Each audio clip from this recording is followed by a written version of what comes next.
former owner of the collapsed BHS, apologises to staff and vows to sort out the retailer's huge pension deficit. Sir Philip Green is being questioned by MPs about his sale of the group for £1 and its recent collapse under the new owners. There's certainly no intent at all on my part for anything to be like this, and it didn't need to be like this. And I just want to apologise to all the BHS people who've been involved in this. The collapse of BHS has left around 11,000 jobs at risk and a multi-million-pound pensions black hole. Also this lunchtime, choppy waters for the Chancellor as dozens of Tory MPs say they'd block his plans for tax rises and spending cuts if Britain votes to leave the EU. The late broadcaster and Liberal MP Sir Clement Freud is accused of sexually abusing two girls in the 1940s and 70s. Thousands of police in Lille ahead of Russia's next match amid warnings they'll be thrown out of Euro 2016 if there's any more violence. And Oscar Pistorius walks without his prosthetic legs as his defence argues he's a vulnerable man who deserves leniency when sentenced for murder. In the south, the classroom in the kitchen, the growing number of parents choosing to educate at home, and the law firm that's losing contracts after insensitive celebrations online.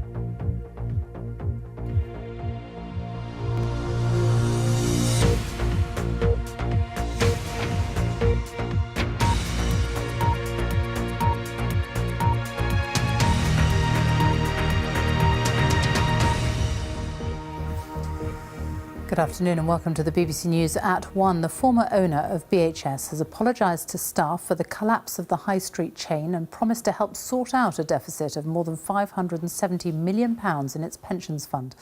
Sir Philip Green sold BHS last year for £1. Last month, administrators announced the company would close, putting 11,000 jobs at risk after failing to find a buyer. Our business correspondent Emma Simpson reports. He's the central character and the most controversial company failure in years. Sir Philip, welcome. And today it was Sir Philip Green's turn in the hot seat, and he quickly gave his view on BHS's collapse. It didn't need to be like this, and I just want to apologise to all the BHS people who've been involved in this and are involved, and I hope that by the end of the morning they'll hear everything and we can find some sensible solutions to some of the issues. From the outset, he was brash, combative and prickly. Do you mind not looking at me like that all the time? It's really disturbing. Sorry? No, you just want to stare at me. It's just uncomfortable. The fate of the BHS pension schemes for 20,000 workers is at the heart of this inquiry. When Sir Philip sold this chain, it was still saddled with a huge pension deficit. Sir Philip claimed he'd had no knowledge of the looming black hole until as late as 2012. Man, I wasn't involved in it. We could spend all... I can't answer you because I wasn't involved in it. You can ask me as many questions as you like. This was not on my table to deal with. I'm sorry. Everybody that's come has said you're this great figure, a Napoleon figure. And I'm slightly shocked. In that you're telling us you're not this figure. All these people got it wrong. You didn't really make all the big decisions. This terrible pension deficit stole up on you. Sir Philip then said he was working on a plan. From what I've seen, I would say it's resolvable, sortable, we will sort it, we will find a solution, and I want to give an assurance to the 20,000 pensioners, I'm there to sort this in the correct way. And then it was on to the controversial sale. Didn't he think it was a risk selling to a man who was a bankrupt? Well, you asked your most trusted advisors, they did it for nothing, specifically because you were aware that that potential bidder had less credibility than the others. No, absolutely not. Was it just out of the... Well, why would you ask them then? Because the guy wasn't a known deal doer to us, okay? We didn't know whether he did or didn't have the funds. But soon a deal was done, and just 13 months later, this business had run out of cash, collapsing with thousands of jobs to be lost. Emma Simpson, BBC News. Our business editor, Simon Jack, is here. So Sir Philip Green has been giving evidence all morning, talking to MPs all morning. What is your assessment of what he's had to say? Well, the headline, if you like, from the morning was that commitment to do something about the pension fund deficit. That was the rabbit out of the hat that he produced this morning. Now, how big this rabbit is, or how big a cheque he's going to write, or who he's even going to pay it to, remains to be seen. But he clearly felt he's on sticky ground with the pension, and he's going to do something, reboot a process they abandoned back in 2014. So that was the pension part of the morning. The other part was, how did you end up selling to this character, Dominic Chappelle, who was bankrupt, former racing driver? And on that, he trained his guns firmly on his advisors. He said if he hadn't passed the Goldman Sachs smell test, then we wouldn't be sitting here today. So an implicit criticism of them. How did you decide that this guy was credible? He said, well, he arrived with blue chip firms, Olswang, big law firm from the city, Grant Thornton. They sat in his office for 3.5 weeks. That is not cheap to do.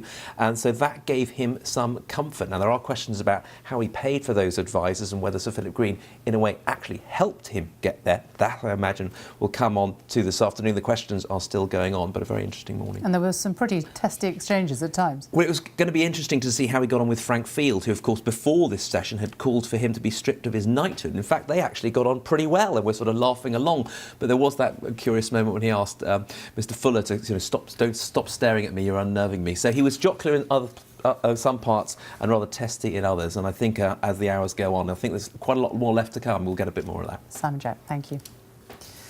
The Chancellor, George Osborne, says he'll need to raise taxes and cut spending if Britain votes to leave the EU next week to fill a £30 billion budget black hole. But 57 Tory MPs have issued a joint statement warning the Chancellor that his position would be untenable if he attempted to cut the budgets for the NHS, police and schools. The Vote Leave campaign have accused Mr Osborne of having a teenage temper tantrum. Our political correspondent Carol Walker reports. Setting a course through uncharted waters, campaigners on both sides are setting out their rival visions. Whilst fishermen who want to sail free from EU regulations headed to Westminster, those who want to remain in the EU made their voices heard. You are no fisherman's friend! With new warnings of tax rises and spending cuts ahead if Britain votes for Brexit. The Chancellor, alongside his Labour predecessor, said he'd have to deliver an emergency budget to fix a £30 billion hit on the economy. There'll be a hole in the public finances. You've got chancellors from two different political parties saying that taxes will have to go up, spending will have to be cut. That is the reality of quitting the EU. And I want to make sure when anyone takes their vote and casts their vote next Thursday, they know about these consequences before they take that decision. Both of us are saying that the British government would have to face up to the consequences of this and take some pretty unpleasant action, all of which is entirely avoidable. The Chancellor said an emergency Brexit budget could mean 2p added to the basic rate of income tax, 2% cuts to the NHS, education and defence budgets, and a 5% rise in fuel and alcohol duties. But Leave campaigners say they would vote against such a budget. More than 50 Conservative MPs have signed a statement saying if he were to proceed with these proposals, the Chancellor's position would become untenable. We recognise that this is just a scary story, a campaign tactic. We don't expect it ever to be brought forward. It would be a repudiation of many of our manifesto promises, and that's why we won't stand for it. George Osborne has succeeded in getting the focus back onto the economy, but he's provoked an escalation of the confrontation within the Tory party and given us a glimpse of the parliamentary turmoil which could add to the upheaval if there's a vote to leave the EU. In the Commons, the Labour leader said his party would also vote against the Chancellor's proposals. We would oppose any post-Brexit austerity budget, just as we have opposed any austerity budget put forward by this government. Both sides are resorting to whatever tactics they can to convince us of their arguments as we head into the final week of the campaign. Carol Walker, BBC News. So amid questions about what will happen if the UK votes to leave the European Union next week, Leave campaigners have set out a roadmap for the UK to take back control. Christian Fraser has been looking at the details. Well, if the UK votes to leave the EU, there will, of course, be a very complicated process of divorcing the UK from EU law. So today, Vote Leave has been setting out a roadmap, a 4-year legal framework outlining the key priorities. This is how Chris Grayling, the Leave campaigner, describes it. Britain, he says, will need a carefully managed negotiation process and some major legislative changes before 2020. That negotiation with the European Union will be cross-party, and it will also bring in experts, they say, from business, law and civil society. But what might the priorities be in this 4-year process? Well, there's a number of bills that they want to enact. And in keeping with the debate as it stands at the moment, there would, of course, be an asylum and immigration control bill, ending the automatic right of all EU citizens to enter the UK. There'd be a finance bill, abolishing the 5% rate of VAT on household energy bills by amending the VAT Act 1994. That will be paid for, incidentally, by savings from the UK's contribution to the EU budget. There'd be a national health service bill or a funding target bill. They say there would be a transfusion of cash amounting to £100 million per week in real terms, again paid for by the savings from leaving the EU. There'd be a free trade bill, so the UK would negotiate its own trade agreement with the European Union, and they would repeal the European Communities Act 1972 bill. That's the legal basis for the supremacy of EU law in the UK, and once that is passed, then EU treaties would cease to be part of UK law, and the European Court's jurisdiction over the UK would end. Now, Chris Grayling and the Leave campaign are saying it would take around 4 years to carry out this process, but the European Council President Donald Tusk said this week that in his view it would take around 7 years. He and Remain campaigners would point to the example of Greenland. It took them 3 years to pull away from the European Union. We're a lot bigger, it would be more complicated, it would be much more lengthy in the negotiation.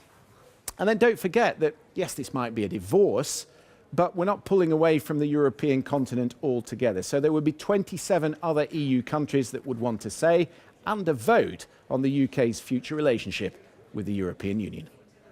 Christine Fraser, thank you. Well, our assistant political editor, Norman Smith, is in Westminster. Let's talk about the Chancellor's plans for an emergency budget in the event of a vote to leave. Dozens of Tory MPs saying they just simply wouldn't back it. How worried is the Chancellor and the Prime Minister going to be about that?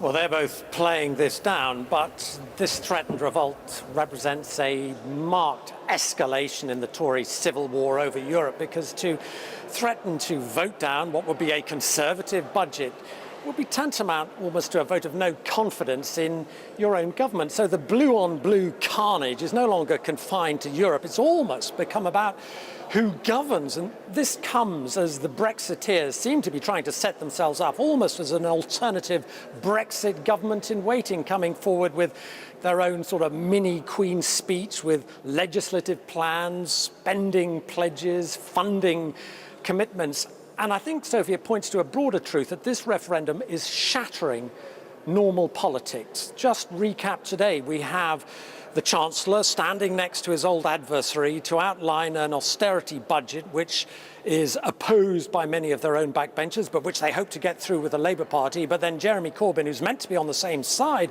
as Mr Cameron, says he's going to oppose it. Confused.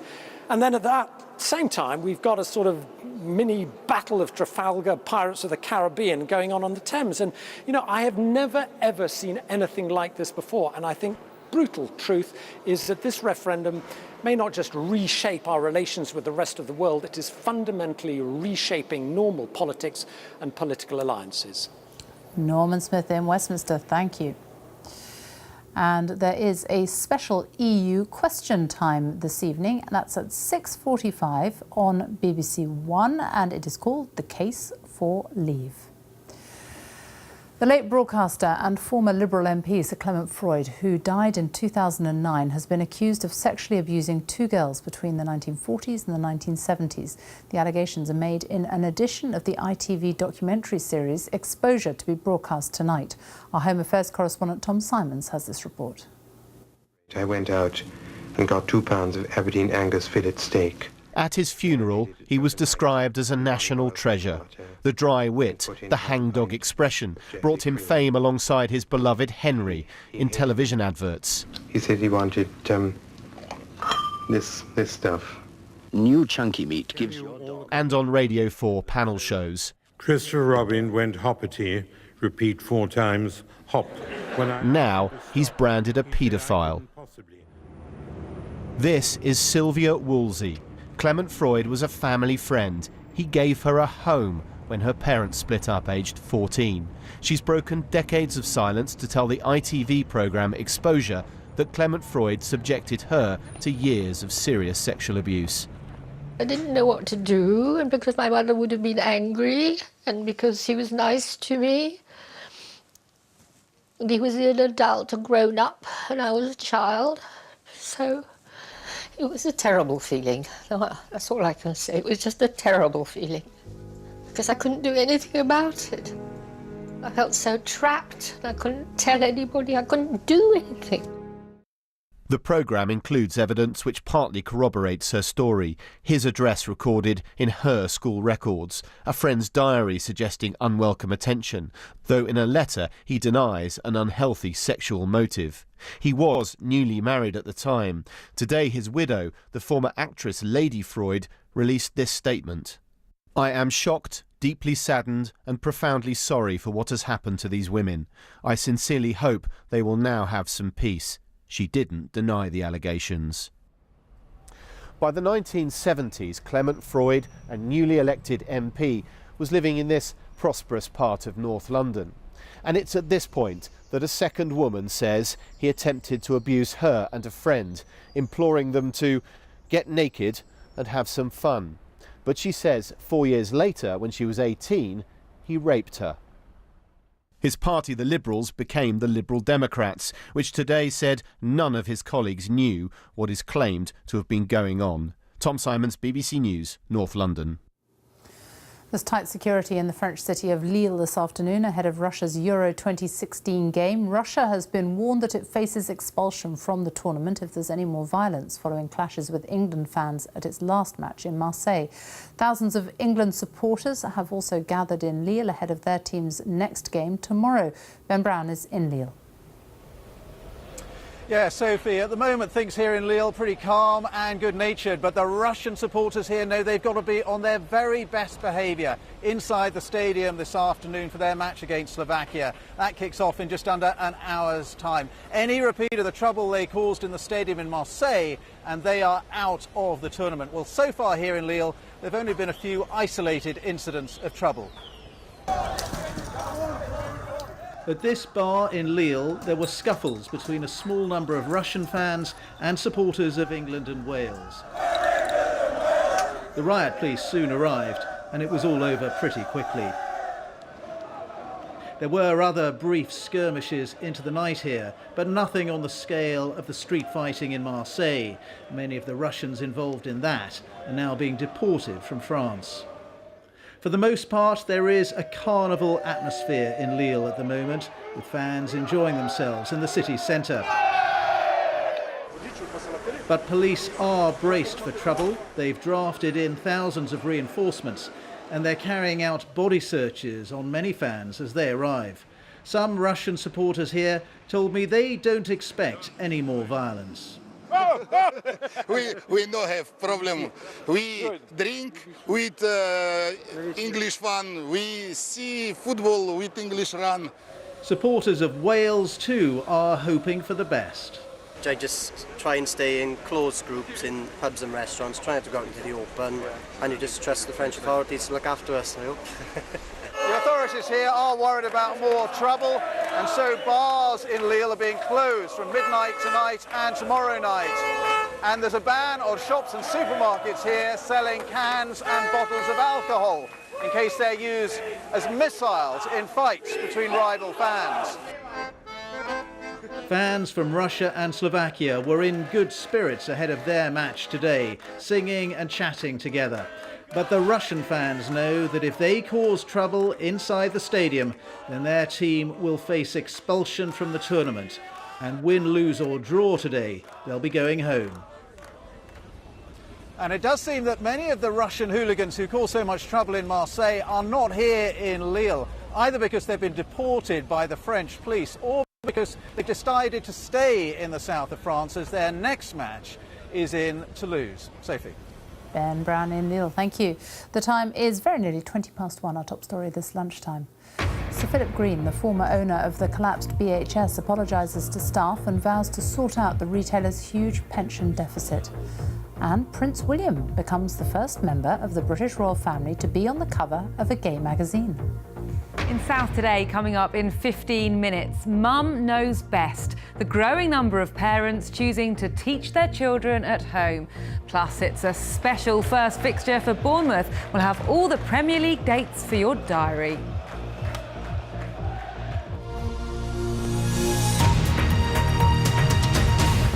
The FBI is questioning the wife of the gunman Omar Mateen, who killed 49 people at a gay nightclub in Orlando at the weekend. US media reports say Mateen's wife, Noor, may have been aware of his plans and could face charges for failing to tell the authorities. Laura Bicker is in Orlando for us. Laura. Well, the FBI are questioning the person who may have been closest to Omar Mateen, his wife. What did she know, and could she have stopped him? Meanwhile, the political fallout in the aftermath of this atrocity continues, and it's less of a debate, more of an all-out row.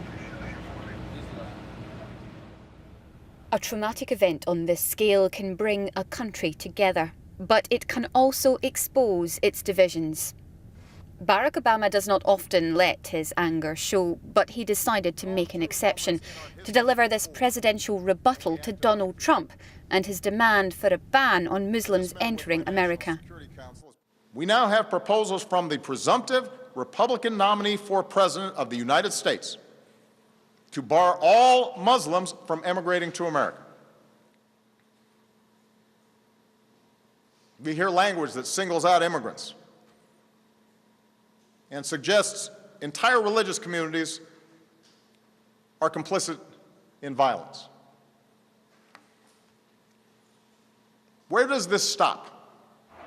The president did not mention the billionaire by name, but it seems he got the message. And I watched President Obama today, and he was more angry at me than he was at the shooter. And many people said that. As politicians argue over whose policies would prevent future tragedies, the FBI continues its investigation. They've been questioning the gunman's wife, trying to work out what she knew about the attack. She reportedly told officers she tried to talk him out of his plan, but she may face criminal charges.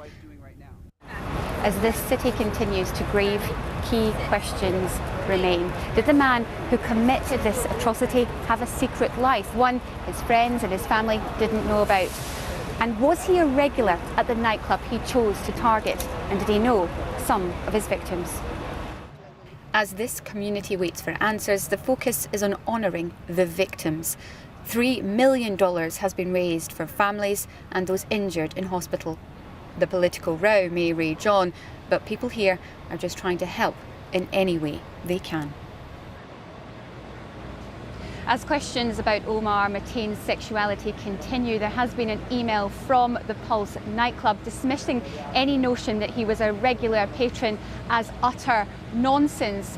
We do know that the FBI is having to cast a very wide net in this investigation as they try to paint a picture of the man and his motive. Laura Bicker, thank you. The former Olympic athlete Oscar Pistorius has appeared in court in South Africa without his prosthetic legs as his defence team try to show that he is a vulnerable man who deserves some leniency when he's sentenced later this week for murdering his girlfriend Reva Steenkamp. Well, Karen Allen is in Pretoria. And what was the reaction, Karen? Well, it was, of course, a highly charged moment. There were gasps. There were also tears from the bench just in front of me as Oscar Pistorius removed his prosthesis and started effectively shuffling around the courtroom. He looked very, very different to the more confident man when he's standing up. He's 1.8 metres when his prosthetic legs are on. He's about 1.3, that's just above my waist, when he was shuffling through the court. At one point he seemed unsteady. His psychologist there turning around quickly to help him steady him. And really it was almost like a biblical scene. We'd heard pleas for mercy from his defence team to the judge, and seeing Oscar Pistorius in that form basically seemed to echo that. It had the desired effect. Don't forget, the defence team are trying to portray Oscar Pistorius' vulnerability. But it was countered very, very quickly by the prosecution. They want photographs of Riva after she was killed being made public. Karen Allen, thank you. Unemployment fell by 20,000 to 1.67 million between February and April. That's the lowest figure for 8 years. Figures also show that average earnings increased by 2.3% in the year to April. Our economics correspondent Andy Verity is here. And how does this compare with expectations then? On the whole, it's a lot better actually, Sophie, especially on the earnings number. I think the economists' consensus was that we'd get about 2.0% pay rises on average, and we got 2.3%.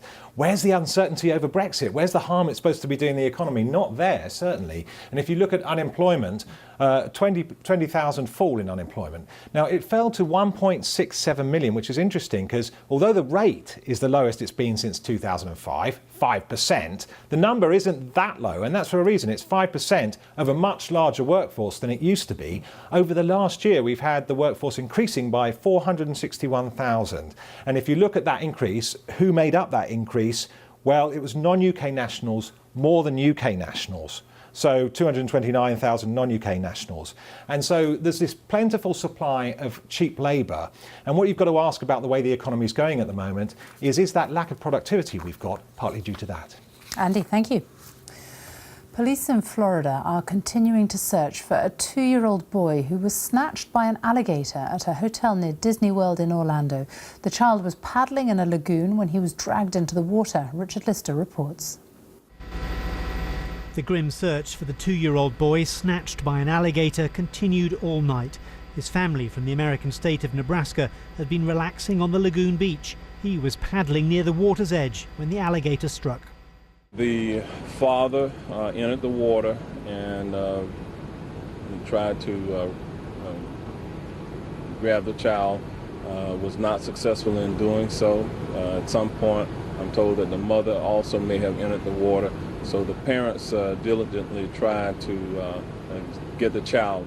Rent canoes, pedal boats, kayaks. For the Disney resorts near Orlando, playing in and on the water is one of the main attractions. Disney had posted no swimming signs at the lagoon, but that wasn't enough to prevent this tragedy. Everyone here at the Walt Disney World Resort is devastated by this tragic accident. Our thoughts are with the family. We are helping the family and doing everything we can to assist law enforcement. There are estimated to be more than 1.25 million alligators in Florida. The state sees around 10 attacks in an average year, but fatalities are rare. The authorities said this morning they would find the animal which took the boy. I don't believe it's a needle in a haystack. I believe it's just a matter of time. We've got some really good professionals out doing this job today, and they're very dedicated and they know what they're doing. At least 50 officers along with boats and a helicopter were deployed overnight. They say they'll keep looking until the 2-year-old is found. Richard Lister, BBC News. Prince William has become the first member of the royal family to pose for the cover of a gay magazine. The Duke of Cambridge used his appearance in Attitude magazine to speak out against the bullying of people based on their sexuality. He said that lesbian, gay, bisexual and transgender people should be proud of who they are. Now, should parents with buggies be forced to make way for wheelchair users on buses and trains? It's a question that has sparked a 4-year legal battle after a woman with a baby refused to move out of the way on a bus in Yorkshire. Most firms prefer to ask able-bodied travellers to move rather than make them, but Supreme Court judges will today decide if that policy goes far enough. Our legal affairs correspondent Clive Coleman has this report. Doug Pawley arriving at the Supreme Court for the culmination of a 4-year legal battle that started simply because he wanted to get on a bus. In 2012 he tried to board one from Wetherby to Leeds, but a woman with a child's buggy was in the wheelchair space and refused the driver's request to move. Doug couldn't travel. I appreciate it's difficult with kids and luggage and everything else to fold a pushchair or to move it, but ultimately, unless she did that, she's effectively stopping me from being able to use that bus. He sued the bus company First Group and won a ruling that its policy of requesting but not requiring able-bodied people to move from the wheelchair space was unlawful discrimination. But that was reversed on appeal. It's an issue everyone has a view on. You already sat there, where can you put the pushchair? I wouldn't do that, but I can see why people would. Our worst enemies are the drivers who actually don't try to enforce the priority space. Well, it happened to me twice last week that a driver just pulled away from the stop because there was a buggy on board without even trying to speak to me. And now this battle between the wheelchair and the buggy has arrived here at the highest court in the land, where 7 justices will decide whether bus companies need simply ask mums and others to move from the disabled space or make them move. This morning, lawyers for Mr. Pawley underlined the value of being able to travel. There's a lovely quote from Seneca that says, "Travel and change of place impart new vigour to the mind. If you can't travel or you're put off travelling, you become isolated." But First Group stands by its policy. Our drivers will ask a passenger in the strongest, politest way they can to move, and we train them to do so. When somebody does refuse to move, it is extraordinarily unfortunate, but we do believe that the approach that we take is the most feasible. A win for Doug Pawley could mean that wheelchair users have certainty that if an able-bodied person's in the wheelchair space, they will be made to move. Clive Coleman, BBC News. Weather now with Jay Wynn. Hello. Thanks, Sophie. Good afternoon. And it's not a particularly inspiring picture here from one of our weather watchers looking out the window there in Birmingham, but that is true for many of us. And indeed, yesterday in the Midlands, we saw some pretty heavy rainfall and some flooding problems. Here's a satellite sequence which confirms a lot of cloud across many parts of the UK, and a lot of that is producing some rain. But it's not all doom and gloom.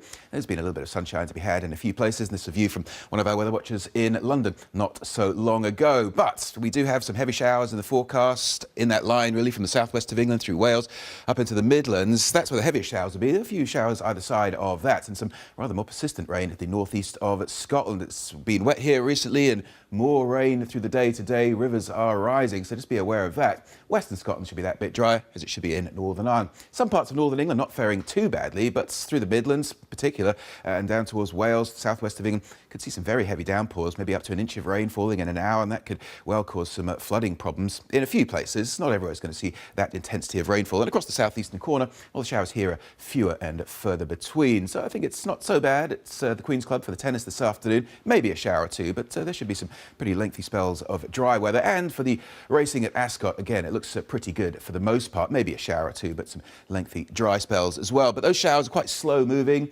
Into the evening, they'll rumble on, particularly, say, through the Midlands parts of Wales, and that wetter weather in Scotland drifts a bit further west, and some of that gets into Northern Ireland as well. A lot of low cloud by dawn tomorrow, and temperatures not really dropping away too far, 12 or 13 degrees, fairly typical. But a wet start today for central northern Scotland, Northern Ireland. Much of England and Wales, yes, a few early showers, but it's as we get on into the afternoon when those showers become heavy and thundery once again. Warnings being issued for those showers through tomorrow. Again, some intense downpours for some, but not for all.